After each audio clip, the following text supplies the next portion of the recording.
During Paul's admonitions or his exhortations to the church in Thessalonica, he mentions the importance of recognizing authority within the church and its organizations.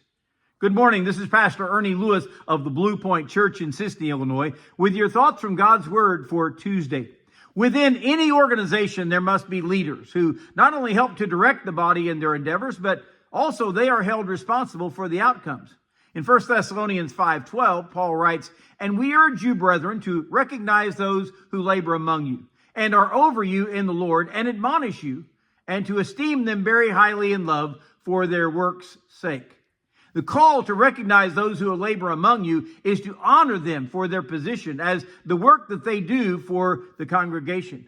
Please note that he is singling out those who labor among you, not those who lord their position or authority over others. We must know that any role of leadership calls for a lot of labor behind the scenes. It may go unnoticed for the most part and certainly unappreciated, but just the idea of recognizing those with authority over us is very important. In the Old Testament travels of Israel, Moses took a lot of abuse and some murmuring from the people, and God even offered to wipe out Israel and raise up a nation from Moses. Then there was that rebellion from Korah and his company who rejected Moses' authority and stood opposed to him and the position that God had given him. God not only affirmed Moses as his chosen leader, but he opened up the ground and consumed all those in Korah's band of rebels before all the people. Now, I'm not wishing for those who cannot follow leadership. But we all have some authority that we must recognize and appreciate for our ministry. Someone once said, "You will never be over others in authority until you have learned, first of all, to be under those in authority over you."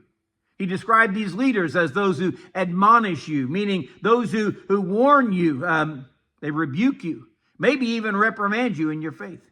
For these leaders, he calls the congregation to esteem them very highly in love. Now, he didn't say esteem them, which some people like to do for the pastor, maybe over Sunday dinner. To esteem them means to respect their position or honor their words, value their opinion. This respect must be out of love, not begrudging them of their position. And all this is done for their work's sake. Note Paul uses labor and work to describe what these leaders are responsible for among the congregation. So let's make sure we respect leadership in the church and honor those in positions of authority, showing respect and praying for them daily.